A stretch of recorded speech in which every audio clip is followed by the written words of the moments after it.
시간이 다 됐습니다. 묵도드리심으로 주일날 예배를 하나님 아버지께 드리시겠습니다.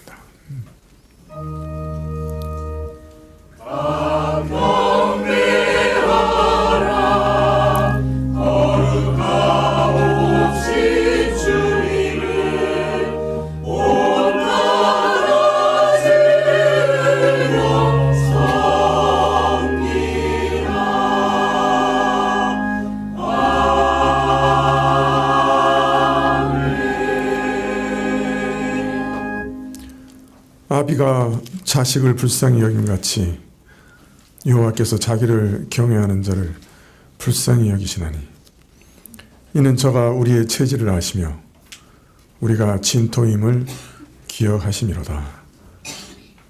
주님, 오늘도 우리의 아버지 되신 여호와 하나님께 나왔습니다.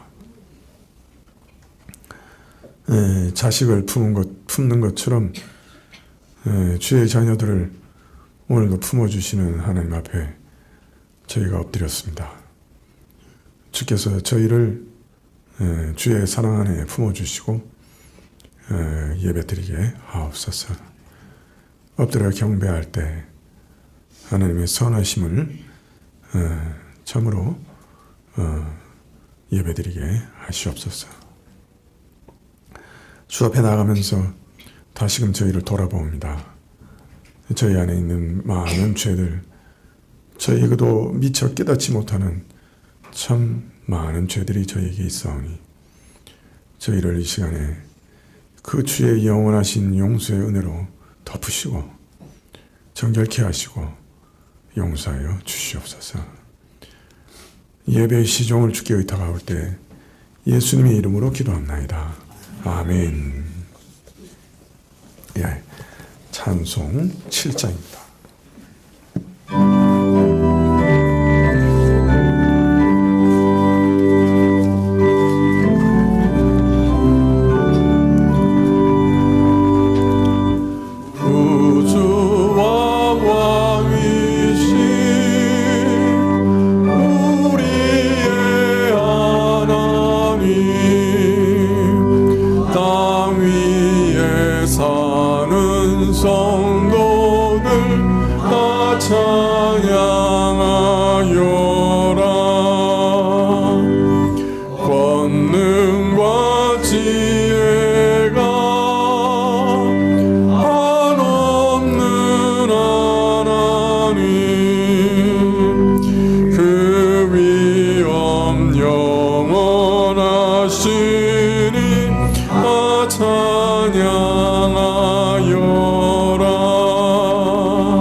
교동문은 시편 95편 1절부터 7절까지 말씀입니다.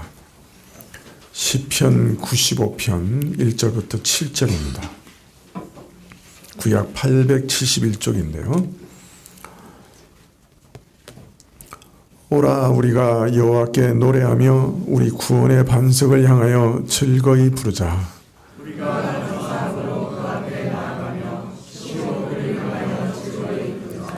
대저 여호와는 크신 하나님이시요 모든 신위의 크신 왕이시로다.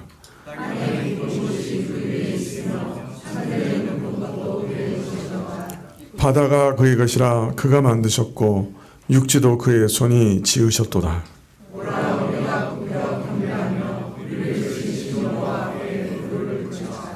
대저 저는 우리 하나님이시요 우리는 그의 기르시는 백성이며 그의 손의 양이라. 너희가 오늘날 그 음성 듣기를 원하노라. 아멘. 사도신경으로 우리 신앙을 고백드리겠습니다. 전능하사 천지를 만드신 하나님 아버지를 내가 믿사오며 그 외아들 우리 주 예수 그리스도를 믿사오니 이는 성령으로 잉태하사 동정녀 마리아에게 나시고 본디오 빌라도에게 고난을 받으사 십자가에 못 박혀 죽으시고 장사한 지 사흘 만에 죽은 자 가운데서 다시 살아나시며 하늘에 오르사 전능하신 하나님 앞에 계시다가 저리로서 산자와 죽은 자를 심판하러 오시리라. 성령을 믿사오며 거룩한 공회와 성도가 서로 교통하는 것과 죄를 사하여 주시는 것과 몸이 다시 사는 것과 영원히 사는 것을 믿사옵나이다. 아멘. 네, 찬송은 시편 찬송 49장입니다.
말씀 봐주시면 좋겠는데요. 오늘은 추수감사주일입니다. 우리 감사 헌금은 장깔뱅 신학교 후원금으로 쓰이겠습니다. 오늘 오후 예배 시에는 사랑구역 특송이 있겠습니다. 그리고 개수조정위원회가 12월 5일 금요일 날 저녁 8시에 교회에서 있겠습니다. 내년도 예산안을 우리가 작성하는 그런 회의인데요. 각부 부장과 차장 그리고 우리 안수 집사님 그리고 권사님들 그리고 당회원들 다 참석하시면 좋겠습니다. 구역 모임 일정 사랑구역은 오늘 오후 예배 후에 믿음은혜 구역은 다음 주일 오후 예배 후에 있습니다. 특별히 우리 조국 선교사님 이집트에 있는 우리 노예 파송 선교사고 또 우리 교회에서도 후원하는 선교사님이신데요. 여성복과 아동복을 요청하고 계십니다. 다음 주일까지 좀 가져다 주시면 좋겠습니다. 지난주에도 말씀드렸지만은 한 5도에서 40도까지 기온이더라고요. 그러니까 얇은 패딩부터 한여름 옷까지. 그러니까 기온차가 심해요. 5도부터 40도니까. 그래서 그런 옷들 있으시면 가져다 주시면 저희가 모아서 전달하도록 하겠습니다. 기도하시지요.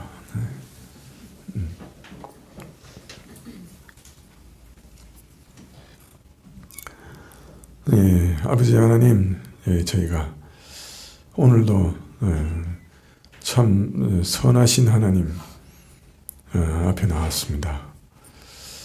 그러나 저희가 참 저희 삶 속에서 주의 선하심을 맛보아 아는 일은 그리 쉽지 않습니다.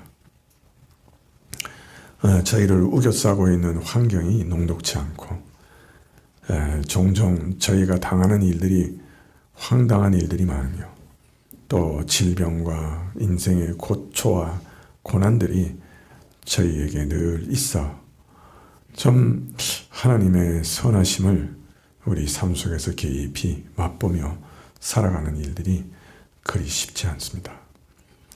그러나 하나님 이 시간에 간구드리는 것은 저희 안에 정말 하나님이 얼마나 선하신지 그리고 우리에게 또 얼마나 선하게 대하시고 또 우리에게 얼마나 호의를 가지고 계시고 또 우리를 얼마나 사랑하시는지 그 사실을 우리 신자들 각 사람의 마음에 주님께서 손가락으로 새기시듯이 새겨주시기를 이 시간 다시금 기도드립니다. 하나님께서 말씀을 통해 하나님의 마음을 우리에게 전달해 주셔서 하나님께서 참 이 세상에서 택하여 세우신 자신들의 자녀들을 얼마나 사랑하시고 또 얼마나 참 호의를 가지고 계시는지 얼마나 놀라운고 아름다운 계획을 갖고 계시는지 저에게 알려주시기를 원합니다. 저희가 또 기도 가운데 주의 선하심을 맛보아 알 수 있게 해주십시오. 기도가 응답되는 것을 통해서 주의 참 호의와 선하심을 저희가 깊이 깨닫게 해주시고 또 기도가 응답되지 않는 그 일 가운데서도 하나님의 지혜와 선하심을 저희가 끝내는 맛보아 알 수 있도록 도와주시기를 간절히 기도합니다. 하나님, 저희가 여러 가지 환난과 곤고와 고초와 시련과 연단을 받을 때에도 하나님 그 모든 일의 밑바닥에 있는 하나님의 선하심을 저희가 깨닫게 허락하여 주십시오. 하나님께서 허락하신 모든 일들이 끝내는 하나님의 선하심 때문에 허락된 것임을 저희로 믿게 하실 뿐 아니라 그것을 참으로 우리 삶 속에서 체험하고 주님을 찬양할 수 있도록 허락해 주시기를 간절히 기도드립니다. 아버지 하나님, 우리 모든 질병 가운데서도 하나님의 선하심을 깨달아 알게 해 주십시오. 질병을 통해 가르치시는 것들을 깨닫게 하시고 또 혹 참 바울처럼 육신의 가시로 두셔서 오랫동안 견뎌야 하는 질병이라고 하면 그 속에서도 우리를 낮추시고 겸손케 하시며 하나님과 내적으로 더 가까이 가게 하시는 하나님의 깊은 선하심을 맛보아 알 수 있도록 도와주시기를 원합니다. 주님, 우리 모든 교우들과 또 특별히 우리 자녀들과 우리 청소년들을 하나님의 선하심에 맡기옵니다. 참 우리가 어디 의탁할 데가 있겠습니까? 특별히 우리 자녀들의 앞길을 주의 선하심에 맡깁니다.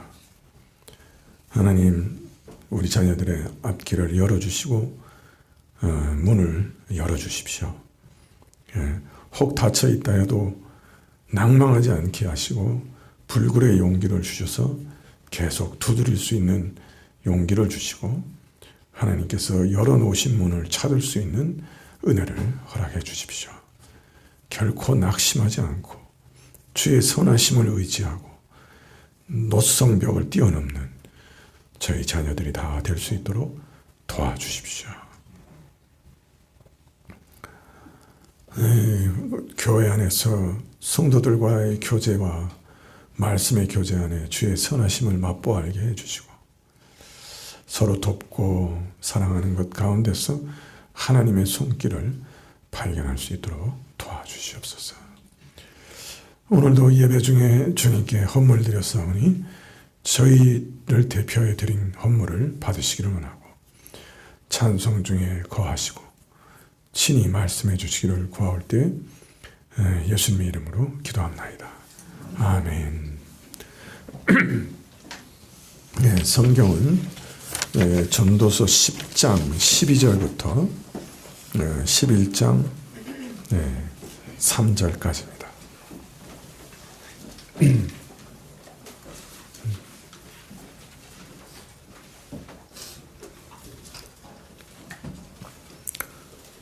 전도서 10장 12절부터 11장 3절 956쪽입니다. 전도서 10장 12절부터 제가 봉독해 드리겠습니다. 지혜자의 입의 말은 은혜로우나 우매자의 입술은 자기를 삼키나니 그 입의 말의 시작은 우매요 끝은 광편이라. 우매자는 말을 많이 하거니와 사람이 장래일을 알지 못하나니 신우사를 알게 할 자가 누구이랴. 우매자들의 수고는 제각기 곤하게 할 뿐이라. 저희는 성읍에 들어갈 줄도 알지 못함이니라. 왕은 어리고 대신들은 아침에 연락하는 이 나라여 화가 있도다. 왕은 귀족의 아들이여 대신들은 취하려 함이 아니라 기력을 보하려고 마땅한 때에 먹는 이 나라여 복이 있도다. 게으른즉 석가래가 퇴락하고 손이 풀어진즉 집이 새느니라. 잔치는 희락을 위하여 베푸는 것이요 포도주는 생명을 기쁘게 하는 것이나 돈은 범사에 응용되느니라. 심중에라도 왕을 저주하지 말며 침방에서라도 부자를 저주하지 말라. 공중의 새가 그 소리를 전하고 날짐승이 그 일을 전파할 것임이니라. 너는 내 식물을 물 위에 던지라. 여러 날 후에 도로 찾으리라. 7에게나 8에게나 나누어질지어다. 무슨 재앙이 땅에 임할는지 내가 알지 못함이니라. 구름에 비가 가득하면 땅에 쏟아지며 나무가 나무로나 북으로나 쓰러지면 그 쓰러진 곳에 그냥 있으리라.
예, 감사합니다. 예, 오늘 이런 본문이 전도서에서 최대 난제 중에 하나라, 그런 생각이 드는데요. 이게 대부분의 주석가들도 여기서 문맥을 찾는 것을 포기했다고 저는 이제 말씀을 드렸습니다. 우리는 지금 그 우연성에 대해서 말씀을 계속 읽고 있는데요. 한 가지 분명한 것은 하나님께서 오늘도 살아계시고 이 세상을 정말 자신의 계획을 따라 그의 설계를 따라 아름답게 통치하고 계신다는 거예요. 그래서 세상의 모든 일들은 그가 정하신 때에 정하신 방법으로 반드시 일어납니다. 자, 그런데 놀라운 것은 그 하나님의 통치 안에는 우연성이라는 것도 같이 있고 우연성에 열려 있다는 거예요. 그래서 이럴 수도 있고 저럴 수도 있는 일들이 그의 통치 안에 또 있는 거예요. 더하여 무엇보다도 인간의 자유로운 선택이 그 가운데 있는 거죠. 자, 그래서 지금 이제 전도자가 묻고 있는 것은 이런 필연과 우연이 공존하는 이 세상에서 우리 인간은, 우리 자신은 어떻게 살아가야 하느냐. 지금 그걸 이제 얘기하고 있습니다. 참, 이런 질문에 대해서 참 답변하기 어렵죠. 예. 하나님은 그의 계획을 따라 정말 아름답게 이 세상을 통치해 나가세요. 그런데 그 사실을, 그 의미를 우리가 파악할 능력은 현재는 없어요. 이 땅에서는 우리가 그걸 파악할 능력이 없어요. 우리가 보기에는 뭐 정말 이 사회고 이 세상이고 막 뒤틀려 있는데 분명 하나님께서는 그 뒤틀린 세상 가운데서도 선하신 자신의 뜻을 이루어가고 계시고 또 참 어떤 가치와 의미가 거기 분명히 있어요. 우리 인생이 참 아무 가치가 없는 것 같고 참 더덥고 헛되이 흘러가는 것 같아도 한 사람 한 사람 인생에 헛된 인생이 아니라 정녕 가치 있고 의미 있는 인생인 거죠. 특히 신자의 인생은 영원한 것과 잇대어 있는 가치 있는 인생이죠. 그런데 그것이 우리 자신에게는 그죠? 깨달아지지 않아요. 아, 내 인생이 이렇게 가치 있는 거구나. 이렇게 느껴지지 않는다. 그걸 파악할 능력이 우리한테 없어요.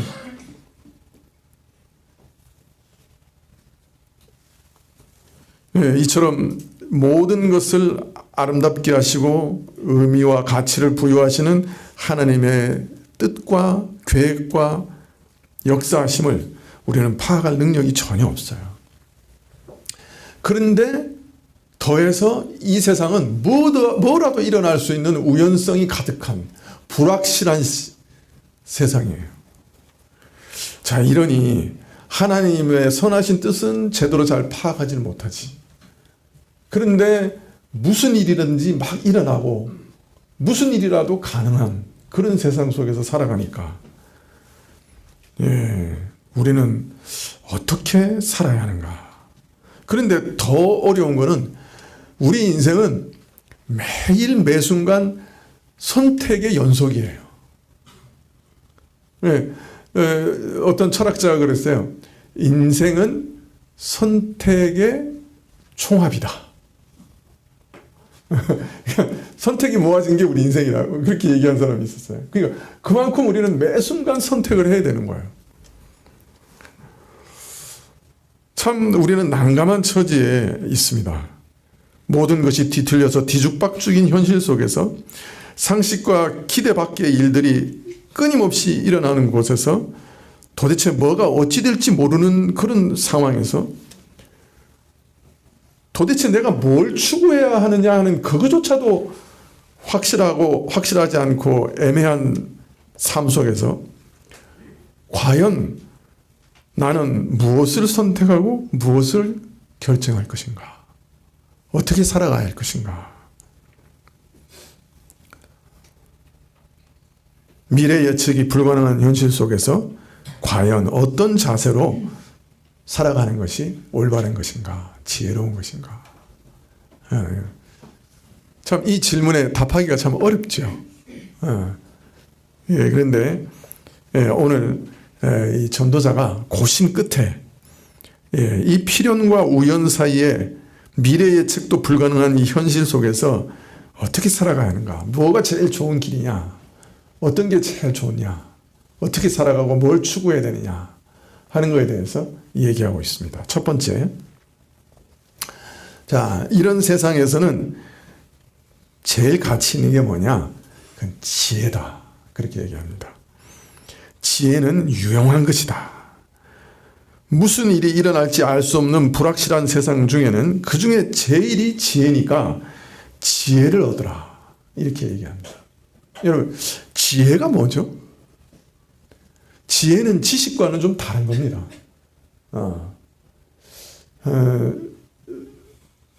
예전에 그 천수만인가? 그 정주영 씨가 이렇게 그 뭐라 그러죠? 방조제를 만들어가지고 굉장히 큰 땅을 막은 적이 있어요. 그런데 방조제 마지막 끝부분은 그 바다 물이 들어왔다가 빠져나갈 때 그 물결이 너무 세가지고 물살이 너무 세가지고 아무리 큰 돌을 투하해도 그게 다 쓸려 내려가는 거예요. 그래서 마지막 순간을 물막이를 못하고 막 고민하고 있는데 정주영 회장이 야 우리 지금 분해해가지고 팔아먹으려고 가지고 온 유조선 있잖아.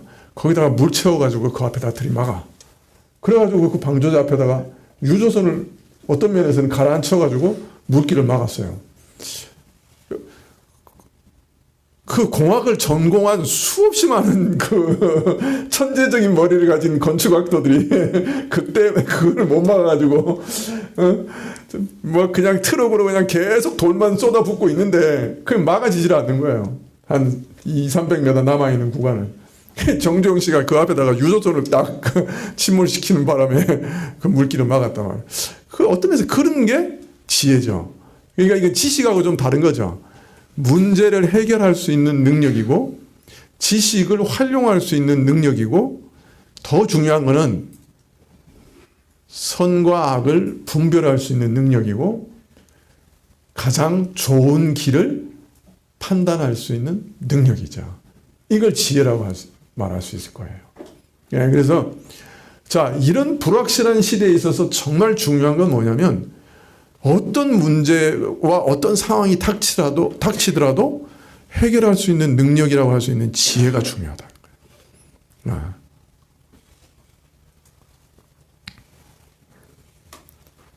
그 문제는 지혜가 마음대로 내가 원한다고 오는 게 아니라서 그게 문제입니다만은 그러나 하여튼 제일 중요한 거는 이 지혜다.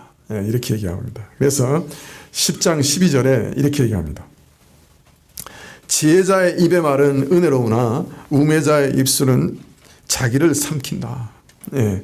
지혜자의 입에서 나오는 말들은 참 은혜롭다 그래요. 지혜자의 입에서 말은 얼마나 아름다운지 모른다는 거예요. 무엇인가 시기적절하고 덕을 세우고 사람들에게 유익을 주는 거예요. 반면 미련한 자의 입술에서 쏟아지는 말들은 결국은 자신을 삼키는 재앙이 된다고 그래요. 지혜자의 말은 자신뿐만 아니라 타인에게 생명을 주고 은혜를 공급하는 반면에 어리석은 자는 타인은 말할 것도 없고 자신마저 망하게 하고 피폐케 한다고 말합니다. 13절에 그 입의 말의 시작은 우매요 끝은 광팬이라. 미련한 자를 살펴보면 그 말의 시작은 어리석음인데 끝은 광기요 악이라고 말합니다.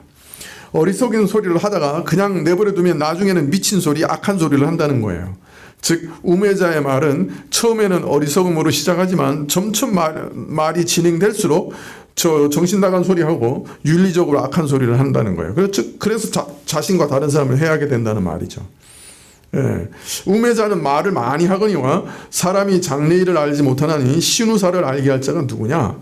그런데 특별히 어리석은 자들은 또 말이 더 많아. 다른 사람보다. 그래가지고 자기가 뭐가 아는 것처럼 막 떠든다는 거예요. 말을 막 떠든다고요. 근데 사실은 실상을 말하면 그 미련한 자가 아니고 현인이라도 철인이라 할지라도 앞으로 일어날 일은 전혀 알 수가 없고 신우사 즉 죽음 이후에 미래의 일은 전혀 다 누구도 알 수가 없다는 거예요. 아무도 말할 수가 없단 말이에요. 그런데 우매자는 그냥 계속 그냥 뭘 아는 것처럼 수다를 떠는 거예요. 실상은 자기도 모르는 일을 계속 많이 말하는 것뿐이에요.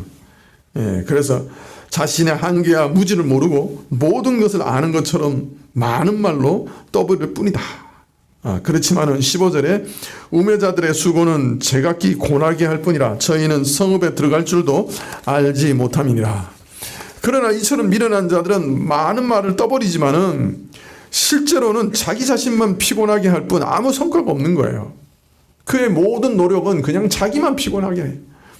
심지어는 이 미련한 자들은 성읍을 찾아가는 일도 못해. 여기서 성읍이라고 말하는 그 이르라고 하는 말은 아주 그 뭡니까 성벽을 다 갖추고 있는 큰 성을 말해요. 예, 그러니까 예전에 그 국가들은 전부 도로가 어디로 뚫려 있습니까? 그 큰 성읍을 향해서 뚫려 있죠. 그러니까 그 뭐 어린아이라도 그 찾아갈 수 있는 거예요. 그 도로가 다 그 성읍으로 향해 있으니까. 그런데 그 성읍도 못 찾아간다는 말은 뭐예요? 가장 기본적이고 기초적인 일도 못한다는 거예요. 어린애가 할 수 있는 일도 못한다는 거예요. 어떤 면에서 이거 속담 비슷한 거죠. 그죠? 성읍도 못 찾아가. 이제 그런 말이죠. 네. 극히 간단한 일도 어리석은 자는 제대로 할 줄 모른다. 모든 사람이 상식적으로 깨닫는 일도 참 깨닫지 못하고 어리석어 할 수 없다. 그것을 표현하는 말입니다. 작은 시골 마을도 아니고 그 이름이 알려진 큰 성읍이니까 모든 사람이 다 어디 있는지 아는데 그거 찾아갈 지혜도 없다. 네, 전도자는 지금 이런 미련한 자와 대조적으로 지혜자에 대해서 얘기하면서 지혜자는 참 말조차도 다른 사람을 유익하게 하고 시적절한 말을 하고 정말 자신과 다른 사람을 살리는 그런 지혜를 가지고 있는 사람을 뜻한다. 그래서 이런 지혜는 정말 유익하다. 이렇게 얘기하고 있는 거죠. 앞에서는 사람의 지혜에 대해서 엄청 얘기했죠. 그죠? 그런데 인간의 지혜가 그 앞에 얘기한 것처럼 한계가 있는 게 맞아요. 하나님의 때도 알 수 없고 그의 하나님이 하시는 일의 의미도 깨달을 수 없고 참 인간 자신이 이게 뭐냐라고 물어볼 때 그것도 깨달을 수 없는 거예요. 제대로. 상대를 파악하는 그죠? 지식도 제대로 없어요. 그런 지혜도 없어요. 또 무엇이 선하고 옳으냐 악하냐 그걸 분별할 수 있는 지혜도 없어요.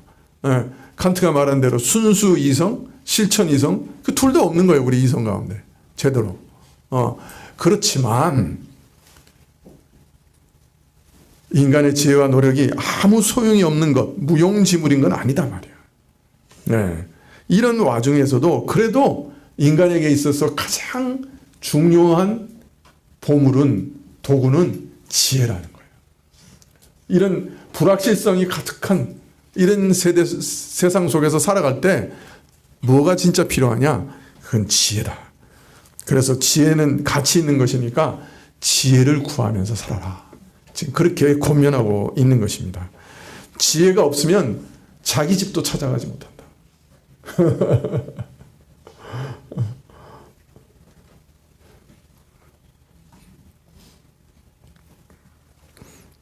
여러분 어떻게 하면 지혜를 얻죠?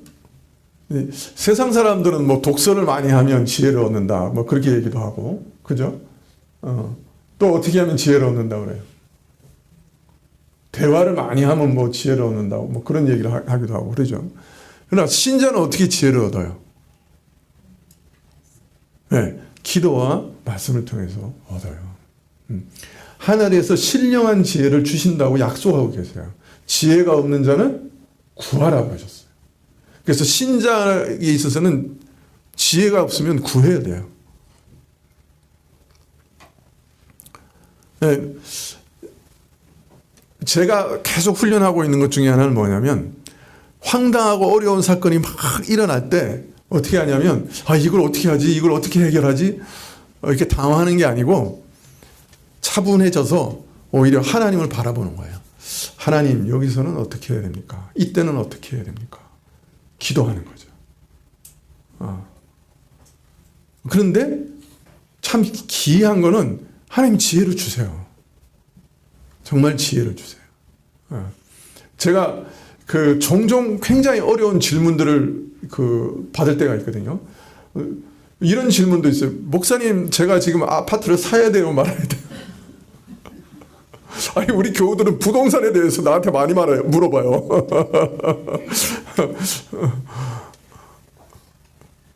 제가 어떤 때는요, 야, 너 그거 진짜 계약하지 마. 그거 막차야. 그런 적도 있어요. 나중에 보니까 진짜 막차라서 큰 손해를 막은 적도 있어요. 여기 증인이 있을 건데. 근데 그럴 때마다 사실 제가 뭐 부동산을 뭘 압니까, 제가. 기도하죠. 진짜로 기도하죠. 그 순간에 기도. 하나님, 어떻게 답변해야 됩니까? 또 하나는 진짜 신자가 지혜를 얻는 길은요, 성경의 말씀대로 사는 거예요. 성경 말씀대로 살면 처음에는 정말 어리석은 것 같아도요, 거기 진짜 지혜가 있어요. 처음에는 손해보는 것 같은데요, 나중에는 진짜 그것이 다 이득이에요. 아침마다 왜 성경 자꾸 읽으라 그래요? 그 말씀을 묵상하면서 말씀대로 살아가는 게 진짜 지혜거든요.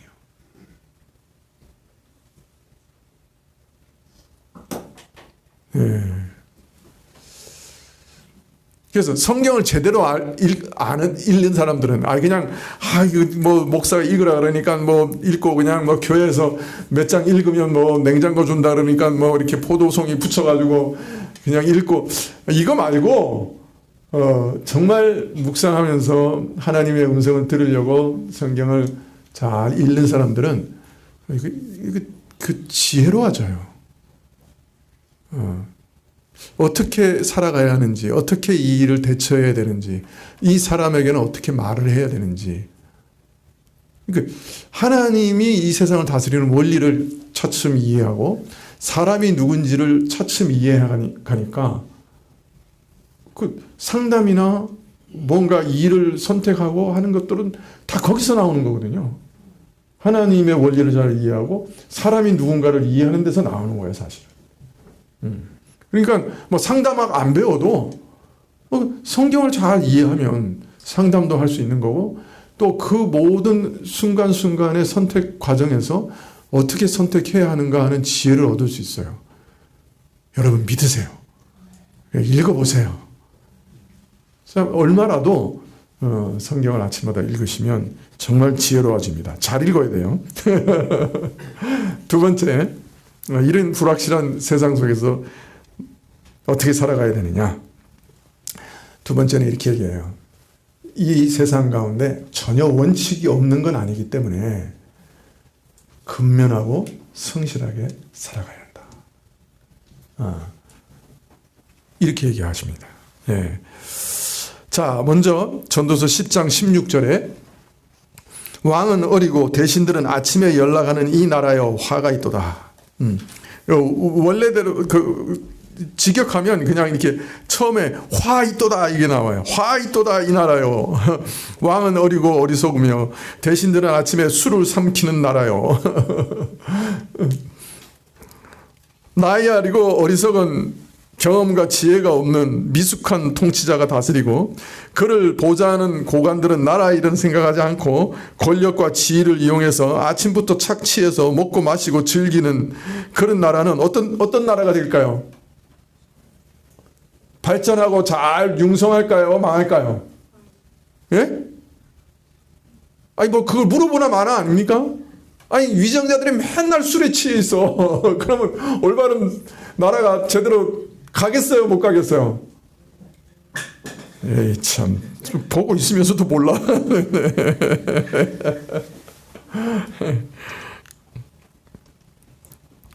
나이 어리고 어리석은 경험과 지혜 없는 미숙한 통치자가 다스리고 그를 보좌하는 고관들은 나라 일은 생각하지 않고 그저 매일 주지용림에 빠져서 즐기는 나라. 예, 반드시 재앙과 화를 가져올 수밖에 없다. 예, 사실을 말하면 이런 미숙하고 어리석은 자를 왕으로, 위정자로 하나님이 주시면 그게 바로 심판이 되는 거예요. 이 나라에도. 그래서 우리는 위정자들을 하나님께서 지혜롭고 성실한 사람을 주시도록 늘 기도해야 돼요. 위정자들 욕만 하지 말고. 17절에 왕은 귀족의 아들이요 대신들은 취하려 함이 아니라 기력을 보하려고 마땅한 때에 먹는 이 나라여 복이 있도다. 복이 있도다 이 나라여. 왕은 귀족 출신이고 대신들은 주연을 위해서가 아니라 기력을 더하기 위하여 꼭 필요할 때 음식을 먹는 그 나라여 복되도다. 네. 나라의 통치자는 고귀한 대상이야. 귀족 출신이야. 참 나라를 다스릴 만한 자로 길러지고 교육받고 훈련받은 자야. 또 그를 보좌하는 고관들은 질탕 즐기기 위해서 퍼마시는 게 아니고 일할 기력을 위해서 때에 따라 적당하게 먹고 마시는 그런 사람들이야. 나라를 다스릴 만한 제목으로 길러지고 그런 역량을 가진 통치자를 가진 나라. 쾌락을 위해서가 아니라 나라 위를 위해서 먹고 마시며 자기를 절제할 줄 아는 대신들을 가진 나라. 이런 나라는 어떻게 되겠어요? 잘 되겠죠. 어려움 속에서도 잘 극복하고 나갈 수 있는 어떤 동력이 있겠죠. 그러니까 이 정도의 원리는 지켜진다는 거예요. 이 세상에서. 그래서 10장 18절에 게으른 즉 석가래가 타락하고 손이 풀어진 즉 집이 새느니라. 자, 게으른 사람은 지붕이 내려앉게 된다. 놀면 집이 샌다. 노력하기를 싫어하는 게으름은 집에 지붕으로 내려앉게 하고 손을 내려놓고 아무 일도 하지 않으면 집이 새기 마련이다. 네. 네, 그러니까 지금 요 16절부터 그 나라 화로다 이런 나라여부터 시작한 이 말씀은 뭐예요? 이런 불확실한 세상이라도 게으름과 방탕함은 화 재앙을 초래하는 반면에 참 고성한 목적과 자기 절제 그리고 부지런한 근면과 수고와 노력은 좋은 결과를 가져온다. 이 정도의 원리는 있다. 네, 그죠? 원칙은 지켜진다. 따라서 근면과 수고에는 좋은 보상이 따를 것이니 미래 예측이 불가능하고 무슨 일이라도 일어날 수 있는 이런 불확실한 세계 속에서라도 세상 속에서 시대 속에서라도 사람은 항상 게으르지 말아야 된다. 근면하고 수고하고 노력해라. 자, 우리 청년들 수고해야 되겠죠? 네? 노력해야 되겠죠? 아니 뭐 그거라도 붙여놔. 내가 오늘 2시간 안 자면 장래 내 아내의 얼굴이 바뀐다. 뭐 그런 거라도 좀 붙여놓고. 그게 굉장히 현명한 거 아니야, 그죠? 여자들은 뭐라고 붙이냐고요? 아, 곤란한 질문을 하시. 자, 셋째, 10장 19절. 잔치는 희락을 위하여 베푸는 것이요 포도주는 생명을 기쁘게 하는 것이나 돈은 범사에 유용하니라. 이것도 참 어떻게 연결해야 될지 문맥을 찾기 어렵습니다만은 잔치는 뭐를 위해서 있다? 희락을 위해서 있고 포도주는 사람을 기쁘게 하는 것을 위해서 있고 그리고 돈은 모든 일을 위해서 있다. 아마 이렇게 해석할 수 있을 거예요. 잔치라고 하는 것이 사람을 즐겁게 하는데 이용되는 것처럼 포도주가 참 인생을 기분 좋게 하는데 소용되는 것처럼 돈이라는 것은 모든 일에 유용하다. 돈은 그 쓰임새와 효용 가치가 굉장히 많다. 모든 일에 힘이 된다. 도움이 된다. 우리 앞에서 살펴봤죠. 소유도 깊이 제한되어 있고 한계지어져 있죠. 부자가 좋은 점이 뭐라고요? 자기 통장 보는 재미밖에 없다 그랬지.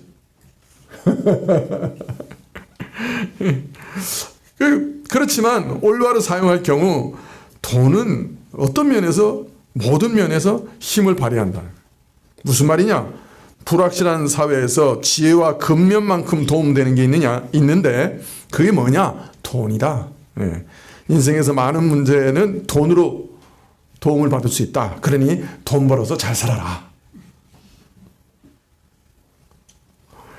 넷째, 네, 그러면서 이런 세상에 살아갈 때 그러나 삶이 우연으로 가득 차 있는 것을 잊지 말아라. 그렇게 얘기합니다. 10장 20절에 심중에라도 왕을 저주하지 말며 침방에서라도 부자를 저주하지 말라. 공중의 새가 그 소리를 전하고 날짐승이 그 일을 전파할 것이다. 혼자 속으로 하는 말이라고 해서 남이 모를 거라고 생각하지 말고 아무도 모르는 은밀한 곳에 행한 일이라고 해서 알려지지 않을 것이라고는 생각하지 마라. 새가 그 비밀을 전하고 날짐승이 그 소문을 퍼뜨릴 가능성이 있음을 기억해라. 세상 사는 항상 뜻밖의 일이 상상도 못할 일들이 얼마든지 일어날 수 있다는 것을 기억하라. 예측 불가능한 세상에서의 처세술이 뭐냐? 세상 사는 뜻밖의 일들이 상상치도 못한 일들이 얼마든지 일어날 수 있는 것을 기억하고 항상 여러 가지 가능성을 고려하고 대비해라. 제가 아는 회사 어떤 고위직에 있었던 분이 계셨는데 이분이 어느 날 뭐 컴퓨터로 늘 이제 업무를 보시잖아요. 컴퓨터가 고장이 난 거예요. 그래가지고 부장이 뭐 컴퓨터 잘 알아요. 그러니까 이제 부하 직원 보고 야 컴퓨터 좀 고쳐와 그런 거예요. 부하 직원이 컴퓨터를 고치려고 열어봤는데 아 거기서 뭐 이상한 게 나왔네. 보면 안 되는 것들이 막 나왔어요. 그래가지고 그걸 고발해가지고 그냥 잘려버렸어요. 자기는 아무도 모를 거고 내 컴퓨터니까 내 속에서 그 컴퓨터 가지고 장난쳐도 그죠? 아무도 모를 거라 생각한 거예요. 근데 그게 그렇게 흘러갈 줄 누가 알아요?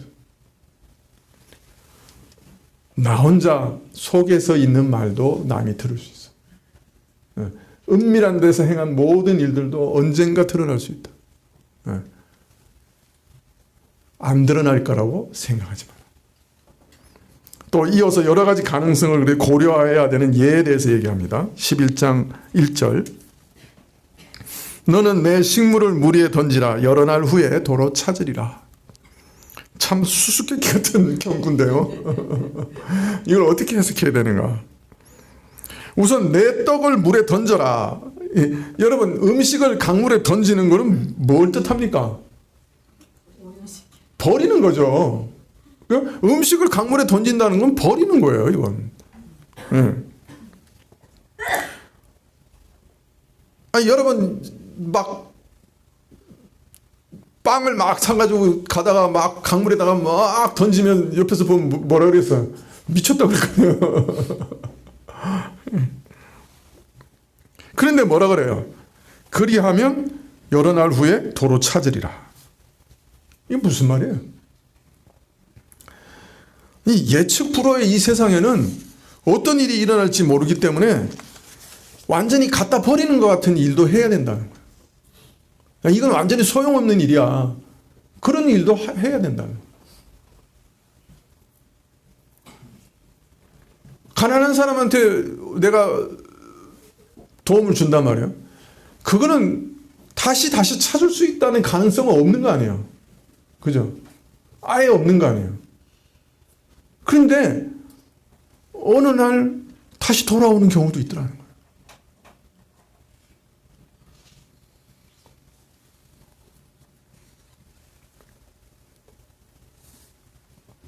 도저히 그런 일은 일어날 수 없다고 생각하는 그런 일도 일어날 수 있기 때문에 정말 쓸데없는 일이다.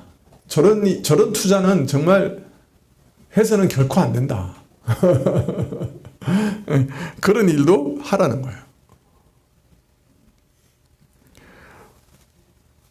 그래서 세상 사는 얼마든지 여러 가지 일들이 일어날 수 있기 때문에 참으로 쓸모없는 일처럼 보이는 일이라도 해야 되는 그런 경우도 있다. 근데 또 다른 주석가들은 이 말씀을 고대 해상무역에 적용해서 이해하려고 합니다. 당시 해상무역은 참으로 위험한 일이었어요.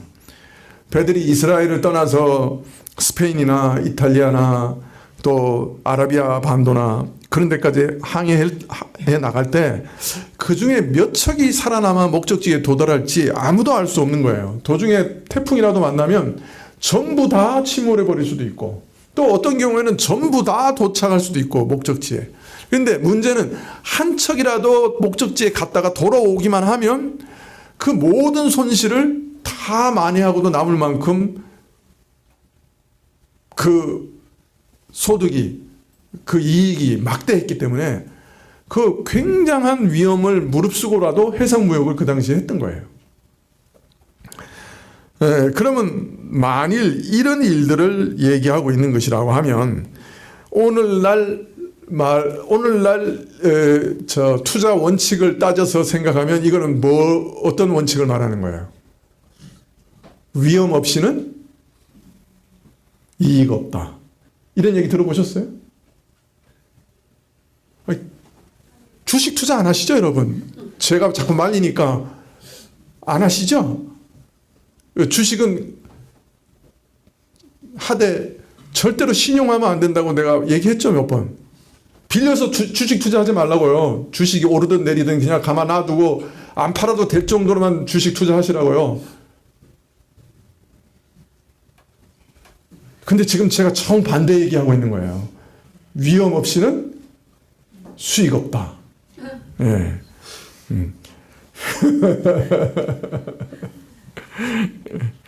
모험이 없는 거에는 곳에는 이익이 없다.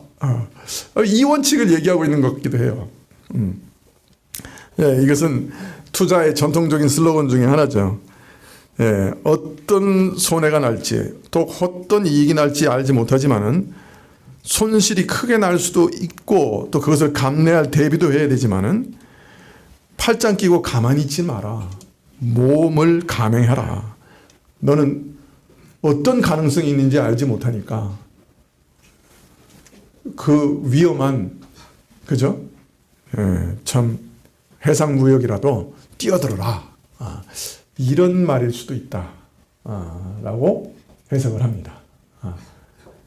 자, 11장 2절. 네, 그런데 이걸 보완하는 얘기를 하세요.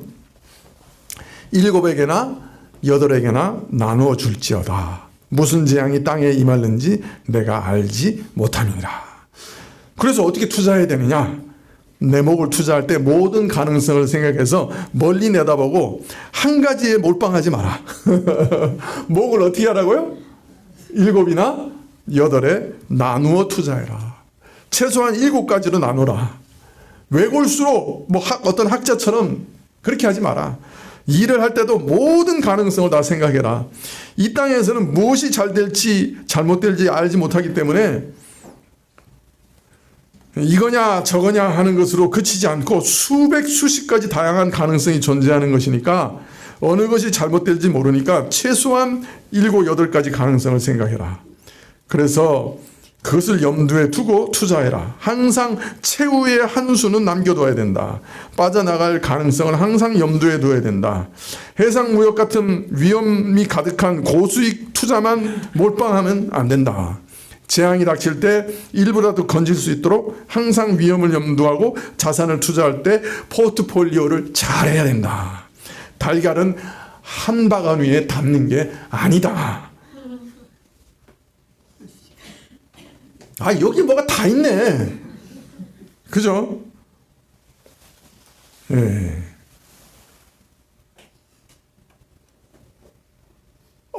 기원전 3000년 전에 쓰인 말씀 중에 주식 투자의 원리가 이렇게 나와 있다는 것을 여러분 놀랍지 않아요? 이게 기원전 3000년 전에 지금부터 3000년 전에 쓰진 글이에요.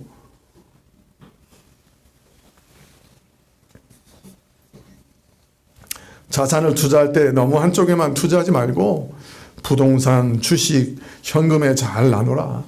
주식을 투자할 때도 그냥 좋은 회사라고 한 곳에 그냥 다 투자하지 말고 100개 한꺼번에 투자하는 무슨 네? ETF 그 100개 한꺼번에 회사 투자하는 거 500개 한꺼번에 투자하는 거 S&P 500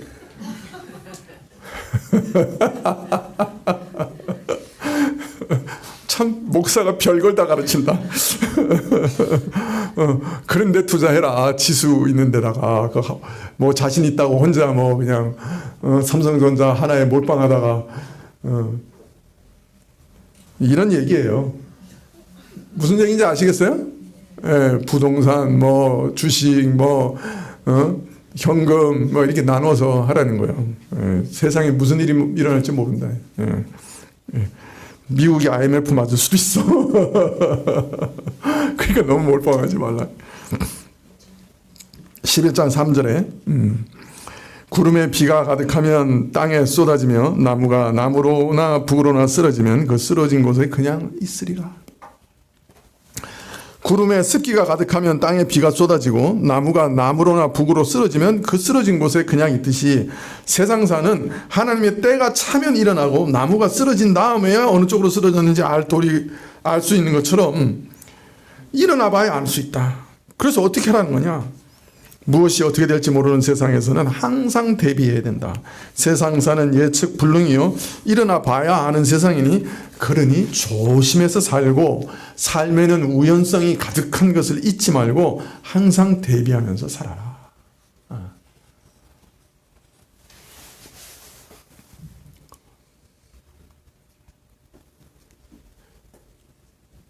네, 지금까지 전도자가 이 불확실성의 시대 가운데 어떻게 살아가야 되느냐 하는 주제를 계속 얘기하는 걸 살펴봤는데요. 앞으로 다음 시간에도 계속 나와요. 불확실한 이 세상 가운데 우리가 어떻게 살아가야 하느냐 주제를 계속 이제 논의를 하고 있어요. 근데 이제 마치기 전에 지금 이제 시간 다 됐는데, 그럼 신자는 어떻게 살아야 되죠? 진짜 이런 예측 불가능한 세대 가운데서 이게 지금 전도자가 하라는 대로 하면 되는 건가요? 신자는 이런 세상 속에서 어떻게 살아가야 돼요? 네, 야고보 사도는 이렇게 얘기합니다. 야고보서 4장 13절에 들으라 너희 중에 말하기를 오늘이나 내일이나 우리가 아무 도시에 가서 거기서 1년을 유하며 장사하여 이익을 보리라 하는 자들아 내일을 너희가 알지 못하는도다. 너희 생명은 무엇이뇨? 너희는 잠깐 보이다가 없어지는 안개니라. 이상한 말씀하세요. 너희 중에 오늘이나 내일이나 아무 도시에 가서 내가 거기서 1년간 유하면서 장사하고 이득을 볼 것이다. 그렇게 자랑하지 말라는 거야. 왜? 너 앞날을 알지 못하지 않느냐. 너 내년까지 살아 있을지 없을지 그거 네가 어떻게 아냐. 근데 여러분 이게 잘못된 거예요. 내가 내년에 중국에 가가지고 장난감을 수입해가지고 어린이날에 돈 팔아서 돈을 좀 벌어야 되겠다. 이런 생각하는 게 잘못된 겁니까? 예? 아니죠. 무역하고 사업하고 투자하는 일에 계획 없이 어떻게 합니까? 우리가 이거 다 그렇게 하는 일이에요. 이렇게 하지 않는 사람이 없어요. 성경도 계획 잘 세우라고 그랬어요. 되는 대로 살아가지 말라고 가르쳐요. 잠언에 보면 계미를 배우라 그랬어요. 앞날을 내다보고 계획 잘 세우고 개미처럼 잘 열심히 일하고 잘 저축하고 살아라. 계미를 잘 배워라. 그렇게 얘기했어요.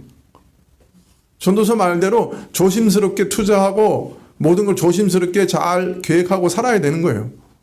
근데 뭘 지금 그런데 야고보서에서는 잘못됐다고 얘기하고 지적하시는 거예요. 그것은 내 선택과 내 계획에 내 인생이 달려있고 내가 노력하고 내 능력과 내 지혜와 내 실력을 발휘하면 내 계획대로 될 것이다 라고 생각하는 오만함입니다. 자신을 의지하고 자신의 능력과 지혜와 계획을 의지하는 어리석음입니다. 우리는 내일 일을 알지 못해요. 우리 미래는 우리 자신의 계획과 선택에 달려 있지 않아요. 사실은. 전도자가 일어날 재앙을 대비해서 7가지, 8가지로 대비하라고 하지만은 아무리 조심스럽게 계획하고 신중하게 투자한다고 해도 세상사는 7, 8가지만 일어나는 게 아니에요. 수천, 수만 가지가 일어날 수 있어요. 아무리 대비하려고 해도 다 대비할 수 없어요. 인간의 지혜는 한계져 있고 모든 일들은 우리 인간의 지혜를 뛰어넘어요. 또 사람이 계획대로 이루어지는 일이 사람의 계획대로 이루어지는 일이 그렇게 많지 않아요. 사람이 계획을 세울지라도 그것을 이루시는 분은 사실은 하나님 한 분이세요. 그래서 하나님 앞에 겸손하라는 거예요. 너는 잠깐 보이다 사라지는 안개와 같은 존재니 너 자신을 의지하지 말고 네가 계획하면 다 이룰 수 있다고 생각하지 마라. 넌 그런 존재가 아니다. 계획을 세우지 말라는 얘기 아니에요. 네 계획대로 되리라 생각하지 말고 네가 힘쓰고 애쓰면 네가 할 수 있다고도 생각하지 마라.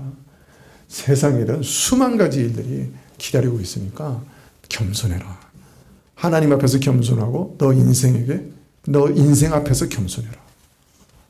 그 말이에요.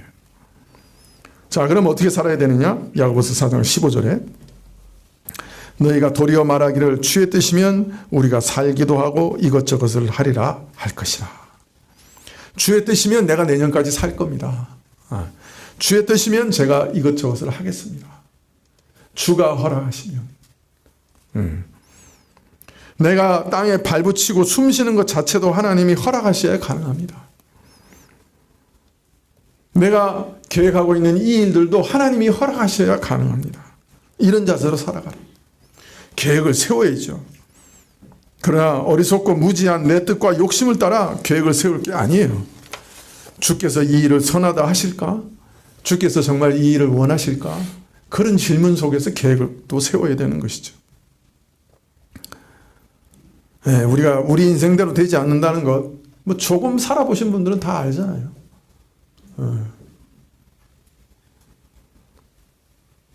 내 욕심과 이상을 이루려고 허둥대둥 악착같이 바둥거리지 말고 하나님의 뜻을 구하면서 하나님의 은혜를 구하면서 내게 베푸시는 믿음과 능력과 은혜의 분량을 따라가고 자족하면서 하나님이 허락하시면 제가 이 일도 하고 저 일도 하겠습니다. 겸손하게 살아가라. 그래서 칼빈은 이렇게 얘기합니다. 성경에 보면 하나님의 거룩한 종들이 미래의 일들에 대해서 말할 때 자신들의 계획을 말하면서 이것이 주의 뜻이면이라고 조건을 항상 붙여 말하지는 않는다. 그러나 그들이 그런 말을 할 때 하나님이 허락하지 않으시면 아무 일도 할 수 없다는 것이 그들 마음속에 새겨진 확고한 원리였다. 우리도 이런 모든 일을 계획하고 말할 때 이 자세를 잃어버려서는 안 된다. 주의 뜻이면 내가 이런 일도 하고 주의 뜻이면 내가 저런 일도 하리라. 이것이 우리의 근본적인 자세다. 이러한 겸손한 자세, 나를 오직 하나님의 자비와 긍휼에 부탁하는 믿음, 겸손하게 살아가면서 하나님께서 나를 붙들어 주소서 의탁하는 이 믿음 가운데 살아가라. 그리하면 하나님이 너를 높이시리라. 그렇게 말씀하시는 거예요. 그래서 우리는 계획을 세웠을지라도 살아가면서 끊임없이 다시 하나님의 뜻을 확인해 갑니다. 하나님이 정말 하나님이 원하시는 일입니까?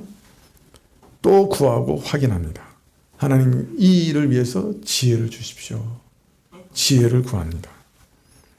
그리고 하나님의 뜻이면 주님이 이루어 주십시오. 라고 겸손히 의지하면서 살아가는 거예요. 이것이 불확실한 시대 가운데 살아가는 올바른 자세입니다. 무슨 일이든 일어날 수 있기 때문에 하나님만 의지하고 하나님의 뜻을 구하면서 하나님 뜻이면 내가 그 일을 하겠습니다. 하나님 겸손히 참 지혜입니다. 기도하시겠습니다.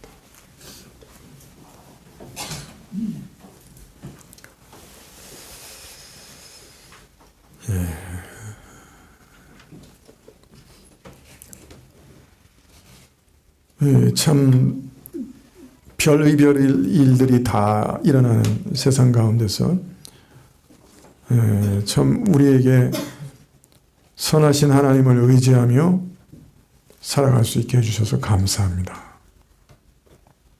내 힘과 내 능력으로 살아가는 것이 아니라 하나님의 지혜와 하나님의 능력으로 살아갈 길이 우리에게 있음으로 인해 감사합니다. 하나님, 저희가 기도 가운데 또 말씀 가운데 삶의 지혜를 얻는 은혜를 정말 매일매일 경험할 수 있도록 도와주시기를 원하고, 우리가 하는 이 세상의 일들 속에서도 우리의 하는 모든 학업과 또 직장과 우리 사업 속에서도 하나님께 먼저 기도하고 선택할 때마다 하나님께 지혜를 구하는 겸손함이 우리에게 있게 하옵시고, 또 그 구하는 자들에게 하늘의 신령한 지혜로 허락해 주옵소서. 우리의 욕심과 우리의 탐심을 만족케 하는 지혜는 아닐지라도 우리 삶을 윤택하고 행복하게 하며 우리 이웃들을 살리는 지혜가 우리에게 주어질 것인데, 이러한 지혜로 우리 삶이 풍성하게 하옵소서. 예수님의 이름으로 기도합나이다. 아멘. 437장 찬송하시겠습니다.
그 이름 찬양을 받으리.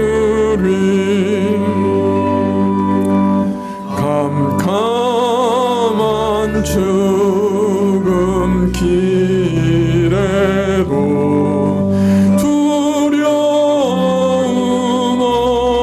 없으며 그 손에 지팡이 보고 난 신나리라.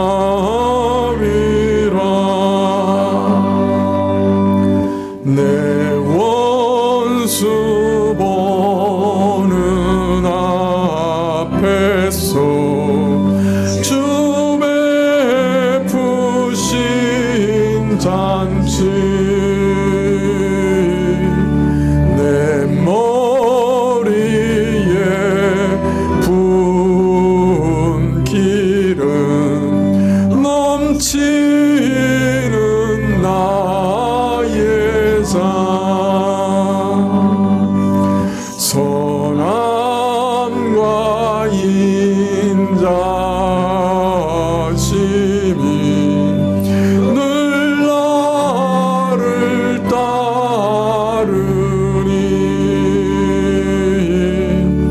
내 아버지의 집에서 영원히 살리라.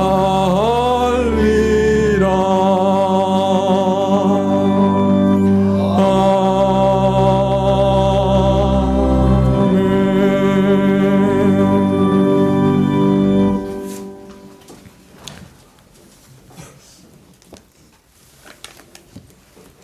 지금은 우리 주 예수 그리스도의 은혜와 하나님 아버지의 그 크신 사랑과 이 은혜와 사랑을 깨닫게 하시고 누리게 하시는 성령님의 교통하시고 역사하심이 지혜의 하나님께 참 지혜를 구하며 머리 숙인 주 백성들 위해 지금부터 영원까지 함께 계실지어다.